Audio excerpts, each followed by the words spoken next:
Hello students, दिवाळीपूर्वी आपण lesson number 4 ज्याचं नाव आहे किंगडम ॲनिमेलिया या लेसनला सुरुवात केली होती. तोच भाग आता आपण पुढे कंटिन्यू करणार आहोत. किंगडम ॲनिमेलियाच्या पहिल्या कंटेंटमध्ये आपण काय बघितलं होतं की किंगडम ॲनिमेलियामध्ये सर्व प्रकारच्या प्राण्यांचा समावेश होतो. आता ह्या किंगडम ॲनिमेलियामध्ये मेजर 10 ग्रुप आपण बघितले होते.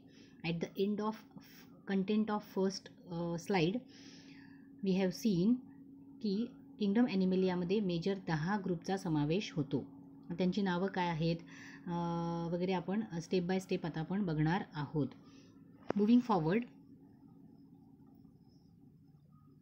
या किंगडम ॲनिमेलियामध्ये जे काही ॲनिमल क्लासिफिकेशन पॉईंट नंबर 4.3 आहे ॲनिमल क्लासिफिकेशन, त्याच्यामध्ये आपण एक एक ग्रुप आपण आता बघणार आहोत. पहिला जो आहे तो त्याचं नाव आहे फायलम पोरीफेरा. आता सर्वप्रथम आपण काय बघणार आहोत, प्रत्येक ग्रुप स्टडी करताना पहिल्यांदा त्या ग्रुपमध्ये कोणते ऑर्गॅनिझम येतात, मीन्स त्यांची एक्झाम्पल्स कुठली आहेत, ती एक्झाम्पल्स चित्राद्वारे आपण बघणार आहोत आणि त्यानंतर एक एक ग्रुपच्या कॅरेक्टरिस्टिक्सकडे आपण जाणार आहोत. ओके, सो फायलम पोरीफेरा यामध्ये जे एक्झाम्पल सांगितलेले आहेत प्राण्यांचे, त्याचं आहे पहिलं एक्झाम्पल आहे ते सायकॉन, दुसरं आहे ते युस्पॉन्जिया आणि तिसरा जो तुम्हाला दिसतो तो स्पॉन्जिला नावाचा ॲनिमल दिसत आहे या स्लाईडवर.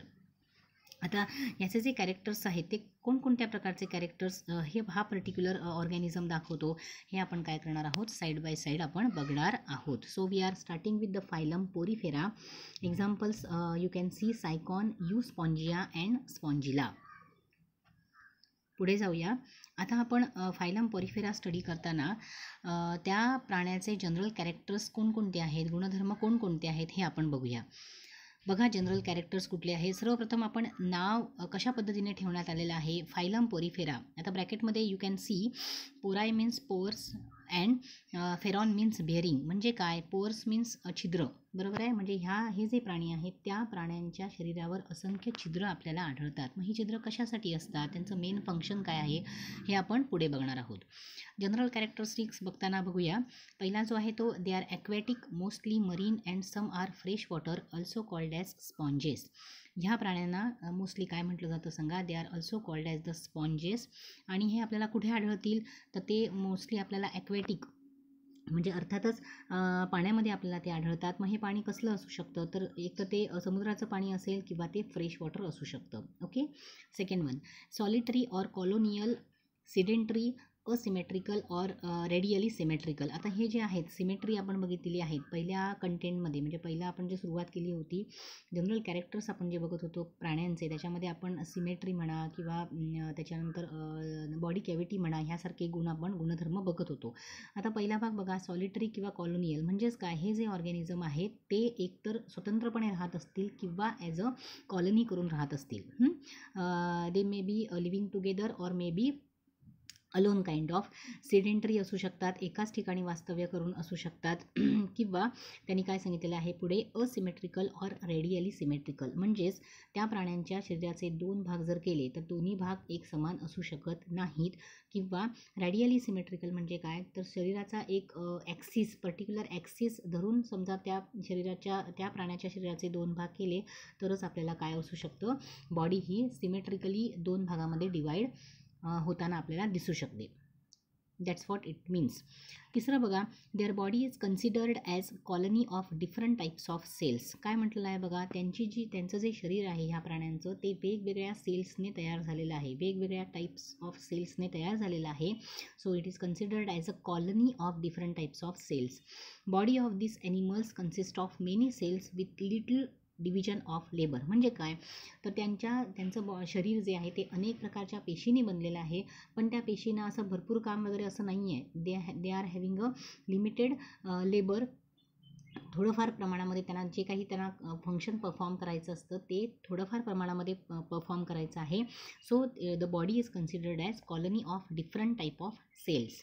Then ostia. आता ह्याच्यामध्ये तुम्हाला दोन शब्द हायलाईट केलेले दिसत आहेत, ऑस्टिया आणि ऑस्क्युलम. आता हे दोन भाग समजून घेण्यासाठी तुम्हाला सायकॉन नावाचा जो प्राणी आहे पोरिफेरन्स, त्याचं तुम्हाला बॉडी बघावी लागेल. ती वरच्या स्लाईडमध्ये मी ते चित्र ठेवलेलं आहे बघा. ऑस्टिया म्हणजे काय बघा, numerous pores on body wall, म्हणजेच काय, शरीरावर असंख्य छिद्र असणार आहेत, त्याला म्हटलं जातं ostia. Through which water enters into spongocoel, that is the body cavity. म्हणजेच काय, शरीरावर थोडक्यात एवढंच लक्षात ठेवा की शरीरावर असणाऱ्या असंख्य छिद्रामधून जे काही वॉटरचा इंटेक आहे तो केला जातो, एवढं तुम्हाला लक्षात ठेवायचं आहे. आणि दुसरं काय तर osculum, that is the anterior opening through which water goes out. म्हणजेच काय, पाणी इंटेक कोणत्या भागातनं होतं त्याला म्हटलं जातं ऑस्टिया. आणि त्या बॉडीच्या बाहेर जे पाणी टाकलं जातं ते कोणत्या छिद्रातून जातं तर त्याला म्हटलं जातं ऑस्क्युलम. आता हे समजण्यासाठी तुम्हाला थोडंसं वरच्या साईडला जावं लागेल. वरच्या स्लाईडमध्ये तुम्हाला ही सायकॉनची डायग्रॅम जी दिसते ह्यामध्ये तुम्हाला दिसू शकतं बघा, ऑस्क्युलम आहे आणि ऑस्टिया दाखवलेला आहे, बॉडी दाखवलेली आहे. आणि बॉडीचा काय दाखवलेला आहे, थोडासा छेद दाखवलेला आहे आतला, internal structure we can see. Osculum म्हणजे काय आणि ऑस्टिया म्हणजे काय, हे दोन्ही भाग तुम्हाला ह्या डायग्रॅममध्ये दिसून येतात. त्याच्यानंतरचा भाग जो आहे तो presence of flagellated cells, that is called as the choanocytes or the collar cells for intracellular digestion. Digestive system is absent. आता जशी पचनसंस्था पर्टिक्युलरली आता आपल्या शरीरामध्ये जशी पर्टिक्युलर पचनसंस्था आहे तशी पचनसंस्था त्या प्राण्यांच्या शरीरामध्ये आढळत नाही. So instead for the purpose of digestion intracellular म्हटलेलं आहे, म्हणजे पेशीच्या आतमध्येच काय होतं सांगा, पचनक्रिया ही होत असते. आणि त्याच्यासाठी काही स्पेशलाइज्ड सेल्स पेशी तिथे प्रेझेंट आहेत, त्याला म्हटलं जातं कॉलर सेल्स ऑर कॉनोसाइट्स असं नाव दिलेलं आहे. Body supported by needle like spicules, that is made up of calcium carbonate or silica or spongin fibres. आता त्यांच्या बॉडीवर असंख्य आपल्याला काय दिसतात सांगा, निडल लाईक स्पिक्युल, जसे छोटेसे सुईच्या आकाराप्रमाणे काय दिसतात आपल्याला, असंख्य स्ट्रक्चर दिसतात. And they are made up of calcium carbonate or silica or spongin fibres. Then रिप्रोडक्शनचा जो भाग आहे, प्रजननाचा जो भाग आहे तो दोन्ही प्रकारे होऊ शकतो. एकतर असेक्शुअल रिप्रोडक्शन आणि सेक्शुअल रिप्रोडक्शन, दोन प्रकार आहेत त्याच्यामध्ये. असेक्शुअल आणि सेक्शुअल दोन्ही प्रकाराने काय होऊ शकतं, प्रजनन होऊ शकतं. And these organisms have a power of regeneration. म्हणजेच शरीराचा कोणताही भाग समजा त्यांचा बॉडीपासून डिटॅच झाला असेल तर त्या डिटॅच झालेल्या बॉडीपासून संपूर्ण एक ॲनिमल तयार होऊ शकतो. आणि ह्याला म्हटलं जातं याला म्हटलं जातं पॉवर ऑफ रिजनरेशन.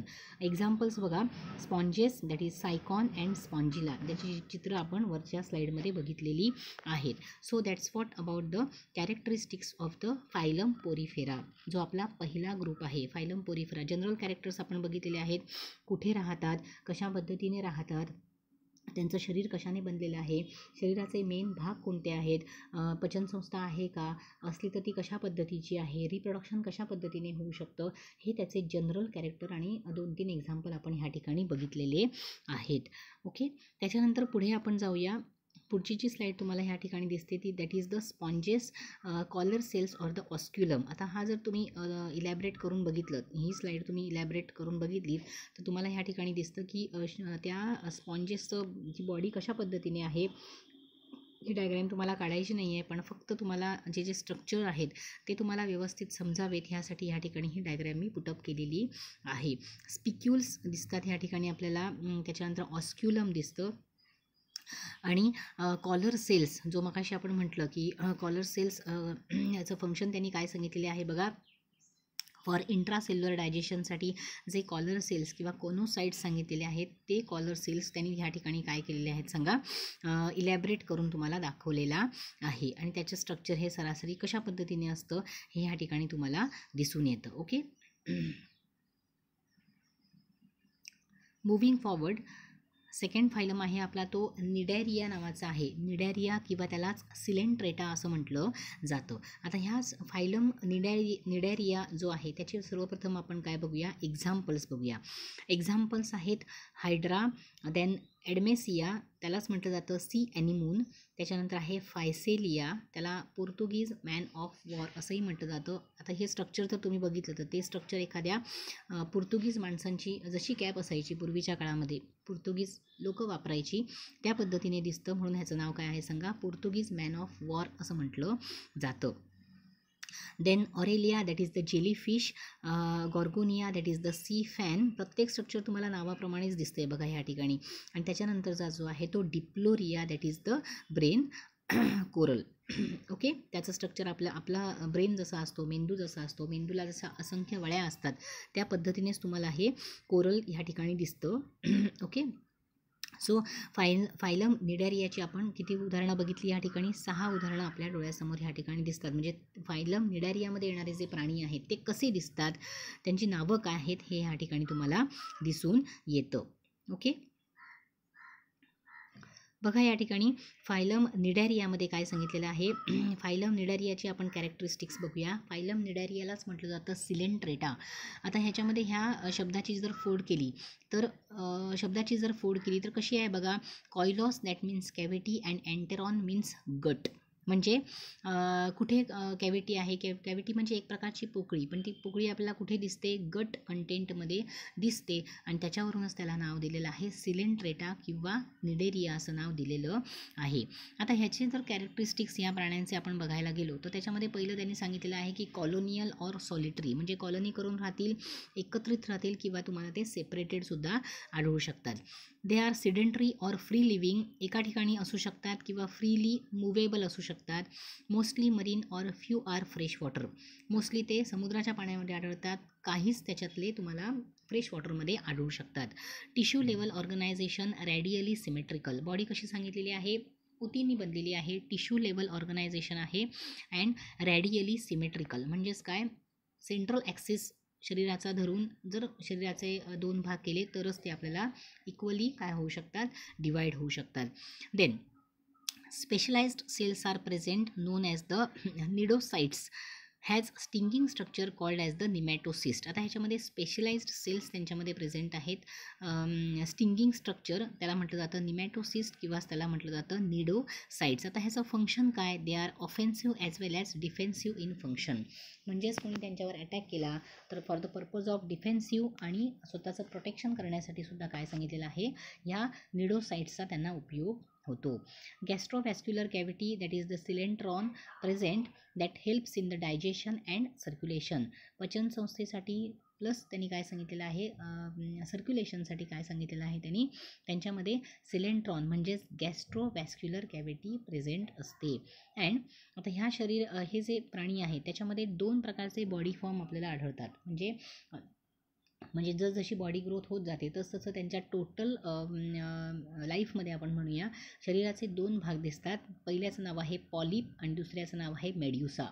पॉलिप म्हणजे काय बघा. आता पॉलिपमध्ये असणारा जो प्राणी असणार आहे ओके, तो असणार आहे सिडेंटरी, म्हणजे एकाच ठिकाणी असणाऱ्या, त्याचं स्ट्रक्चर ट्युब्युलर किंवा सिलेंड्रिकल फॉर्ममध्ये तो आपल्याला ॲज अ सिलेंड्रिकल फॉर्म किंवा ट्यूब लाईक स्ट्रक्चर बॉडी असू शकते.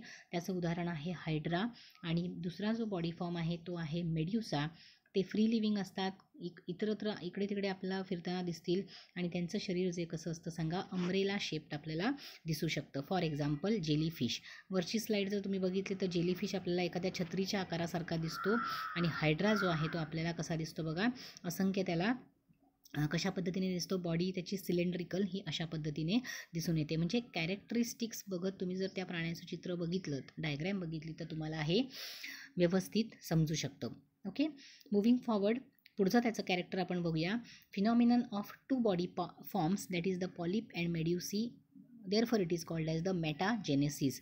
एकाच प्राण्याच्या लाईफमध्ये त्यांनी काय सांगितलेलं आहे? 2 बॉडीचे प्रकार दिसतात आणि त्याला काय म्हटलेलं आहे सांगा? मेटाजेनेसिस असं म्हटलेलं आहे. Mouth is surrounded by contractile finger like projections called as the tentacles helps in locomotion and capturing the prey. आता त्याचं जे बॉडी म्हणजे जे माउथ आहे त्या माउथच्या भोवती, त्या तोंडाभोवती आपल्याला फिंगर लाईक प्रोजेक्शन्स दिसतात. जसे आपल्याला ह्या ठिकाणी हायड्रा जो आहे की नाही, त्या हायड्रा प्राण्याच्या ह्या ठिकाणी आपल्याला काय दिसतं सांगा? अनेक असे प्रोजेक्शन्स दिसतात बघा. लांबच्या लांब आपल्याला केसासारखे स्ट्रक्चर दिसतात. ह्यालाच म्हटलं जातं फिंगर लाईक प्रोजेक्शन्स. आता हे कशासाठी आहेत? तर त्याचा जो प्रे आहे त्या प्रेला कॅच करण्यासाठी किंवा जे काही भक्ष्य आहे ते मिळवण्यासाठी त्याचा वापर काय होतो? अर्थातच त्या हायड्राला होऊ शकतो. Okay, locomotion for the purpose of locomotion, एका ठिकाणाहून दुसऱ्या ठिकाणी जाण्यासाठी प्लस आपलं भक्ष्य पकडण्यासाठी त्याचा उपयोग केला जातो. Then 10th characteristic is they are hermaphrodite, that is the bisexual as both the sex organs present on the same body. म्हणजे काय म्हटलेलं आहे बघा त्यांनी, ह्या प्राण्यांच्या शरीरामध्ये मेल सेक्स ऑर्गन आणि फिमेल सेक्स ऑर्गन दोन्हीही एकाच प्राण्याच्या शरीरामध्ये आढळतात. आणि असं ज्या वेळेला असतं त्यावेळेला त्याला काय म्हटलं जातं सांगा, त्या टर्मला हर्मेफ्रोडाईट किंवा बायसेक्शुअल असं म्हटलं जातं. Okay, as both the sex organs are present in the same body. Then finally reproduction is both reproduction by both asexual and sexual method. दोन्ही पद्धतीने काय होऊ शकतं, प्रजनन होऊ शकतं. So that's what about the second phylum Nidaria, that is which is also called as the phylum Coelenterata. And now we are moving forward the third phylum, that is called as the Ctenophora. Phylum टिनोफोराची diagrams तुम्हाला या ठिकाणी दिसतात, ज्याला आपण jellyfish असं सुद्धा म्हणतो. तुमच्यापैकी बऱ्याच जणांनी हे समुद्रकिनारी किंवा पाहिलंसुद्धा असेल. जेलीफिश किंवा कोम जेली असं सुद्धा याला म्हटलं जातं. त्याचे आपण कॅरेक्टरिस्टिक्स बघूया. They are commonly called as the comb jellies or sea walnut असं सुद्धा त्याला म्हटलं जातं. Ctenophora is represented by very few members, hence it is considered as one of the minor phyla. आता ह्या फायलामध्ये किंवा ह्या ग्रुपमध्ये फार कमी प्रमाणामध्ये ऑर्गॅनिझम आढळत असल्यामुळे त्याला काय म्हटलं जातं सांगा, मायनर फायला असं सुद्धा म्हटलं जातं. These are exclusively marine free swimming animals. कसे आहेत ते आर मोस्टली समुद्राच्या पाण्यामध्येच आढळतील and they are free swimming one. Animal have tissue level organisation. उतीने बनलेलं शरीराची रचना आहे. Locomotion is carried out by 8 rows of ciliated comb plates. म्हणजेच त्यांनी काय सांगितलेले आहेत सांगा, ह्या ठिकाणी जर तुम्ही बघितलं, शरीर जर बघितलं किंवा बारकाईने जर निरीक्षण केलं तर तुम्हाला काय दिसतं सांगा, कोम प्लेट्स दिसतात शरीरावर असणाऱ्या ज्या कोम प्लेट्स आहेत त्याच्यानेच काय होतं सांगा, त्यांचं जे लोकोमोशन आहे, एका ठिकाणाहून दुसऱ्या ठिकाणी जाण्याची जी प्रक्रिया आहे ती पूर्ण होते. Characteristics feature of ctenophore is bioluminescence. म्हणजेच काय सांगा, रात्रीच्या वेळेला आपण जर बघितलं तर आपल्याला काय दिसू शकतं सांगा, बायोल्युमिनन्स म्हणजे काय, की एखादा निळसर प्रकाश त्यांच्या शरीरातून बाहेर पडताना दिसू शकतो. आणि असंख्य टिनोफोर जर एकत्र आले तर ते काय होतं सांगा, तो जो नजारा असतो तो अतिशय सुंदर दिसतो. समुद्राच्या काठावर तुम्ही आता हल्लीच सिंधुदुर्ग येथील देवगड किनारपट्टी जी आहे त्या किनारपट्टीवर ह्या टिनोफोर्समुळे काय दिसलेलं आहे सांगा, तो पूर्णपणे अशा निळसर अशा समुद्राच्या लाटांमध्ये छटा दिसलेल्या आहेत. आणि तो कोणामुळे होता तर ह्या टिनोफोर्समुळे होता, की ज्यांचं बॉडी कॅरेक्टरिस्टिक्स काय आहे, की they can able to produce the bioluminescence. म्हणजेच एक निळसर प्रकाश तो काय करू शकतो सांगा, शरीराबाहेर फेकू शकतो, जेणेकरून पूर्ण ते जे पाणी आहे त्याच्या आजूबाजूचं त्याचा रंगसुद्धा आपल्याला वेगळा भासू शकतो. Okay. Then animals have colloblast, that is the sticky cells to capture the prey. काय सांगितलेलं आहे बघा, प्रे पकडण्यासाठी म्हणजे त्याचं जे भक्ष्य आहे ते पकडण्यासाठी त्या ॲनिमल्सच्या शरीरावर काय सांगितलेले आहेत सांगा, स्टिकी सेल्स सांगितलेले आहेत. म्हणजे एक प्रकारचे असे सेल्स की ज्यामुळे तो प्रे त्याच्या शरीराला चिकटून राहील आणि जेणेकरून त्याचं भक्ष्य होऊ शकेल. आणि शेवटचं जे कॅरेक्टर आहे ते रिप्रोडक्शनचं आहे, that is reproduction is only by sexual means. Okay. So आजच्या लेक्चरमध्ये आपण काय बघितलं आहे सांगा, फायलम आपण किंगडम ॲनिमेलियाला सुरुवात केलेली आहे. आणि त्या किंगडम ॲनिमेलियामध्ये जे काही प्राणी येतात त्या प्राण्यांचं जे वर्गीकरण आहे ते टोटल 10 फायलामध्ये केलेलं आहे. ओके. त्या 10 फायलापैकी आपण आज किती बघितलेले आहेत, 3 बघितलेले आहेत. आणि त्यातला पहिला होता तो फायलम पोरिफेरा, दुसरा होता तो फायलम निडेरिया आणि तिसरा होता तो फायलम टिनोफोरा. ओके. सो हे 3 प्रकार आपण काय बघितलेले आहेत, 3 फायला. आणि त्या फायलामध्ये येणारे जे प्राणी आहेत ते कोणत्या प्रकारचे असतात, त्यांचे जनरल कॅरेक्टरिस्टिक्स कोणते आहेत हे आपण काय केलेलं आहे, ओव्हरऑल बघितलेलं आहे. ओके. हे पूर्ण जे कंटेंट आहे ते पुन्हा एकदा वाचा आणि काही तुम्हाला शंका असेल तर तुम्ही मला विचारू शकता. ओके. Thank you.